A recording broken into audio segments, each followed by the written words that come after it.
She was a veteran of the Imperial Japanese Navy, a ship that had evolved from a swift battlecruiser into a fearsome fast battleship. Her pagoda mast was an icon. Her guns had spoken at Pearl Harbor, Midway, and across the vast Pacific. But the name Kirishima is perhaps most indelibly linked with a single, brutal night in the Solomon Islands, a fiery showdown that would become a legend of naval warfare. This is the story of a warship that witnessed the zenith of Japanese naval power and met her end in one of the most pivotal clashes of World War II, a duel in the dark against an enemy wielding a new and terrifying advantage.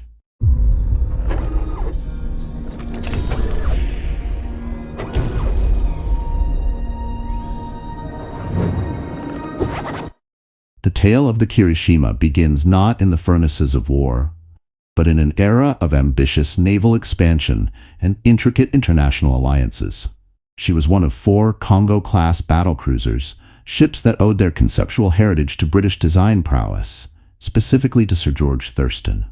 While her lead sister, Kongo, was constructed in Britain, the Kirishima, along with Haruna and Hiei, represented Japan's growing industrial might, built on home soil. Her keel was laid down at the Mitsubishi shipyards in Nagasaki on March 17, 1912, a sprawling industrial complex already humming with the promise of imperial ambition. The massive hull, taking shape plate by plate, was launched on December 1, 1913, slipping into the waters that would carry her to destiny. On April 19, 1915, the Kirishima was formally commissioned into the Imperial Japanese Navy, her commissioning coincidentally on the same day as her sister ship, Haruna. As a battlecruiser, Kirishima was designed with a specific philosophy in mind. Speed was a weapon, and heavy armor, while important, was secondary to the ability to outmaneuver and outrun potential adversaries, while still packing a significant punch. Her main armament consisted of 8 formidable 14-inch or 356mm guns, housed in 4 twin turrets, 2 forward and 2 aft. These were capable of hurling enormous shells across vast distances. Supporting this main battery were 16 6-inch or 152mm secondary guns, primarily for engaging smaller targets. She also carried 8 3-inch or 76mm anti-aircraft guns, a nod to the nascent threat from the skies, and 8 submerged 21-inch or 533mm torpedo tubes. She could cut through the waves at an impressive speed for a capital ship of her era, a testament to her battlecruiser lineage. Her early years were relatively uneventful, typical for a warship in a nation not yet embroiled in global conflict. She conducted patrols off the Chinese coast during World War I and later, in a humanitarian role, assisted with rescue and relief efforts following the devastating Great Kanto earthquake in 1923, a tragedy that shook Japan to its core. The interwar period, however, was a time of profound change for the world's navies, shaped significantly by the Washington Naval Treaty of 1902. This agreement, aimed at preventing a costly naval arms race, placed strict limitations on the construction of new capital ships. For the Imperial Japanese Navy, as with other signatory nations, this meant that instead of building new behemoths, the focus shifted to modernizing and extracting the maximum potential from their existing fleets. The Kirishima was a prime candidate for such an overhaul. She was placed in the 3rd Reserve in December 1926, and in early 1927, her first major reconstruction began. This was no mere refit. It was a transformation. Her horizontal armor protection, particularly over the ammunition magazines and machinery spaces, was significantly strengthened. Anti-torpedo bulges were added to her hull to improve her survivability against underwater attacks, a lesson learned from World War I. Perhaps most visibly, her propulsion system was overhauled. The original 36 coal-fired Yarrow boilers were stripped out and replaced with 10 new, more efficient Kampon mixed-firing boilers, capable of burning both oil and coal. Her forward superstructure was also dramatically altered, beginning its evolution into the distinctive pagoda mast style that would become a hallmark of Japanese battleships. A complex, towering structure crammed with rangefinders, command platforms, and searchlights. One of her 3 funnels was removed as part of this redesign. Upon completion in 1930, Kirishima was no longer just a battlecruiser. She was now officially reclassified as a battleship. But the evolution didn't stop there. As the clouds of war gathered again in the 1930s, and Japan's imperial ambitions grew, the Kirishima underwent a second, even more extensive reconstruction between 1934 and 1936. This rebuild was aimed at turning her and her sisters into fast battleships, vessels that combined the speed of a cruiser with the firepower and protection of a battleship, perfectly suited for escorting Japan's increasingly vital aircraft carrier fleets. Her stern was lengthened by nearly 26 feet, or about 7.9 meters, to improve her hydrodynamics. Her superstructure was completely rebuilt, further refining the pagoda mast. Her engine plant received another significant upgrade with new Kampon boilers and geared turbines, boosting her top speed to around 30 knots, or approximately 56 kilometers per hour. This made the Kongo-class some of the fastest battleships in the world, a critical asset for the fast-paced carrier warfare Japan envisioned. Her main armaments elevation was increased, extending the range of her 14-inch guns, and her fire control systems were modernized. Recognizing the growing importance of naval aviation, she was equipped with aircraft catapults and facilities to operate 3 reconnaissance float planes, typically Nakajima E-8N, Dave, and Kawanishi E-7K ALF types. These aircraft could scout for the enemy, spot for her main guns, and hunt for submarines. By the time the second modernization was complete, the Kirishima was a truly formidable warship, a far cry from the battlecruiser launched 2 decades earlier. With her new capabilities, Kirishima transitioned from peacetime patrols to more active roles supporting Japan's expansionist policies. During the Second Sino-Japanese War, which erupted in 1937, she served in various capacities, including as a troop transport and providing gunfire support for amphibious operations. In November 1938, she gained the prestige of becoming the flagship of Battleship Division 3. As Japan's strategic focus shifted towards a potential conflict with the Western powers, the Kirishima and her Kongo-class sisters were earmarked for a crucial role, serving as escorts for the Kido Butai, the Imperial Japanese Navy's main aircraft carrier strike force. Their high speed allowed them to keep pace with the carriers, providing anti-aircraft protection and a powerful surface deterrent against enemy cruisers and battleships that might threaten the invaluable flattops. When Japan launched its surprise attack on Pearl Harbor on December 7, 1941, plunging the Pacific into World War II, the Kirishima was there. As part of Vice Admiral Chuichi Nagumo's carrier strike force, she steamed across the North Pacific, a silent, gray guardian to the carriers Akagi, Kaga, Soryu, Hiryu, Shokaku, and Zuikaku. While the carrier aircraft decimated the American fleet moored in Hawaii, Kirishima's role was to protect those carriers from any surface or air counterattack. The success of the Pearl Harbor operation was a stunning strategic victory for Japan, and Kirishima had played her part. Following Pearl Harbor, Kirishima remained active in the early, whirlwind months of Japan's southern expansion. She participated in the Dutch East Indies campaign in early 1942, helping to secure vital idle oil and rubber resources for the burgeoning empire. In April 1942, she was part of Nagumo's powerful carrier force that sortied into the Indian Ocean, conducting raids against British shipping and naval bases in Ceylon, now Sri Lanka. This operation demonstrated the reach and power of the Imperial Japanese Navy, sinking the British aircraft carrier HMS Hermes and several other warships. The Kirishima was at the tip of the spear, a symbol of Japanese naval dominance. June 1942 brought one of the most pivotal battles of the Pacific War, the Battle of Midway. Once again, Kirishima was escorting Nagumo's carriers, part of a massive Japanese armada intended to seize Midway Atoll and lure the American carriers into a decisive fleet action. However, American intelligence had broken Japanese naval codes, and the U.S. Navy was prepared.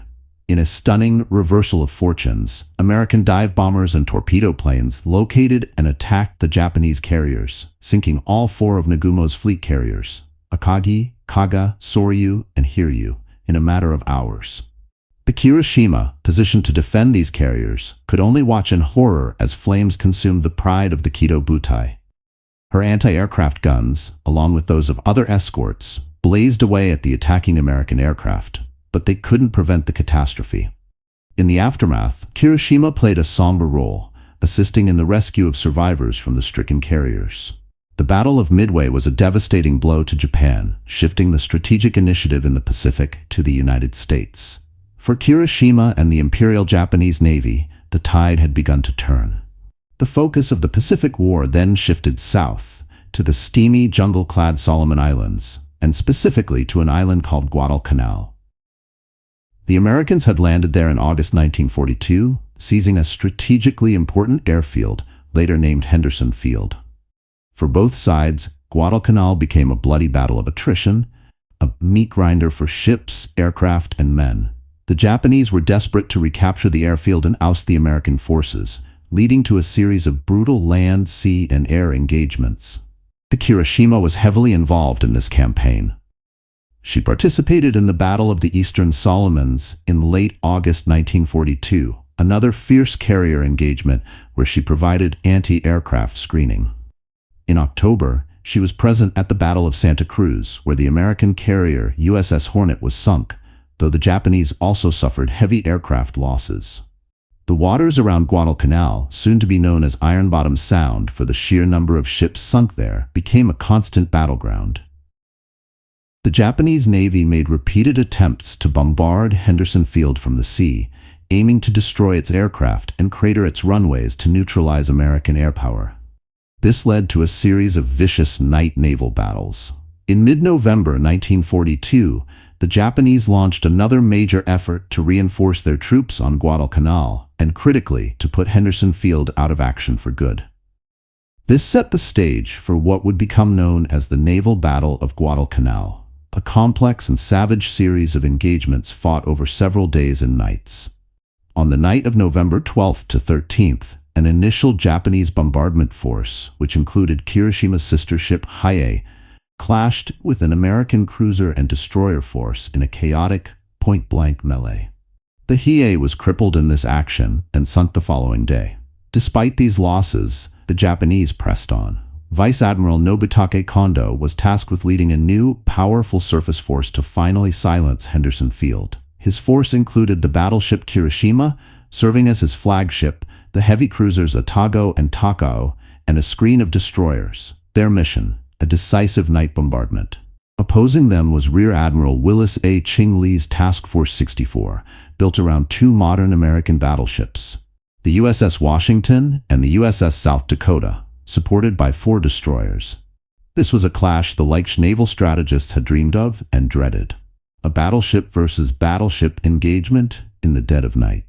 As Kondo's force approached Guadalcanal on the night of November 14th to 15th, 1942, the stage was set for Kirishima's final act.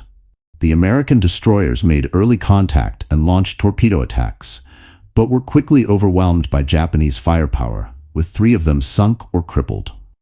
Then, the USS South Dakota, plagued by a series of electrical failures that repeatedly knocked out her radar and fire control systems, blundered into the Japanese formation. She was illuminated by Japanese searchlights and became the focus of intense gunfire from Kirishima, Atago, Takao, and several destroyers. The South Dakota was pummeled, taking at least 27 hits, her superstructure wrecked, communications lost, and steering impaired. It seemed she was doomed. The Kirishima, along with other Japanese ships, poured shells into the stricken American battleship. Her 14-inch guns thundered, adding to the chaos and destruction being inflicted upon the South Dakota. But then, a ghost emerged from the darkness. The USS Washington, under Admiral Lee's astute command, had skillfully avoided the fate of her destroyers and the attention that had fallen upon South Dakota. Crucially, Washington was equipped with modern SG radar, a technology the Japanese lacked, allowing her to track the Japanese ships accurately despite the pitch-black night and the smoke of battle. While Kirishima and the other Japanese vessels were concentrating their fire on the illuminated South Dakota, Washington stalked them, undetected. At a range of approximately 8,400 yards, or about 7,680 meters, practically point-blank for 16-inch naval guns, the USS Washington opened fire on the Kirishima. The first salvos were devastatingly accurate. Kirishima was caught completely by surprise. In a matter of minutes, the Japanese battleship was hammered by a torrent of shells. Official records indicate she was hit by at least 9 16-inch armor-piercing shells from Washington's main battery and around 45-inch shells from her secondary guns. The effect was catastrophic. One 16-inch shell struck near Kirishima's forward turrets, and while the magazines were flooded before a massive explosion could occur, the damage was severe. Other shells slammed into her superstructure, turning it into a raging inferno. Hydraulic lines to her aft turrets and her steering gear were severed, leaving her main guns silent and her rudder jammed hard to starboard, rendering her unmaneuverable. Multiple shells punched through her armor below the waterline, causing rapid and uncontrollable flooding. The pride of the Imperial Japanese Navy, a veteran of so many campaigns, was reduced to a crippled, burning wreck, circling helplessly. The technological edge provided by Washington's radar, combined with Lee's calm and expert ship handling, had proven decisive. Kirishima, for all her power and the bravery of her crew, was blind and outmatched in this deadly nighttime encounter. The battle was swift and brutal. Though Kirishima's secondary guns fired back sporadically, she was effectively out of the fight. With his flagship a blazing shambles, Admiral Kondo realized the bombardment mission was impossible, and his priority now was to save his remaining ships and the crew of the Kirishima. The destroyers Asagumo and Teruzuki came alongside to try and assist and to evacuate survivors. But the damage was too extensive. Water poured into her hull, her list increased, and the fires raged out of control. The decision was made to abandon ship. Her seacocks, the Kingston valves, were open to hasten her end and prevent her from falling into enemy hands, a final, defiant act. In the early hours of November 15, 1942, a few miles west of Savo Island, the Japanese battleship Kirishima capsized and sank stern first into the dark waters of Ironbottom Sound. She took with her approximately 212 of her crew. Her loss was a significant blow to the Imperial Japanese Navy, not only because it was the loss of a valuable capital ship, but also because it signified the failure of yet another attempt to neutralize Henderson Field, ultimately contributing to Japan's defeat in the Guadalcanal campaign. The duel between the Kirishima and the USS Washington was a stark demonstration of the ascendancy of radar-guided gunfire in naval warfare, a technological leap that would heavily influence sea battles for the remainder of World War II. For nearly half a century, the Kirishima lay undisturbed in the deep, a silent monument to a ferocious battle. Then, in August 1992, her wreck was discovered by the renowned oceanographer Dr. Robert Ballard, the same man who found the Titanic. She rests upside down, her bow reportedly blown off or heavily damaged at a depth of approximately 1,200 meters or around 3,900 feet, a haunting relic of a bygone era of naval giants. The story of the IJN Kirishima is more than just the chronicle of a warship. It's a narrative of technological evolution, from battlecruiser to fast battleship, a testament to the changing doctrines of naval warfare. She was a participant in some of the most iconic moments of World War II in the Pacific, her career mirroring the rise and fall of Japanese naval fortunes. Her final, desperate battle against the USS Washington, under the cloak of darkness at Guadalcanal, stands as a brutal, dramatic epitaph, a clash where courage and experience were ultimately overcome by a new and decisive technological edge. The Kirishima, a true titan of the waves, remains a legendary figure in the annals of military history. This journey through the life and death of the Kirishima is just one of countless stories hidden beneath the waves and tucked away in the archives of World War II. If you've been captivated by the tale of this incredible battleship and want to ensure you don't miss our next exploration into the legends of military history, then make sure you're part of our crew by hitting that subscribe button. What aspect of Kirishima's story or the Naval Battle of Guadalcanal do you find most compelling? Let us know in the comments below.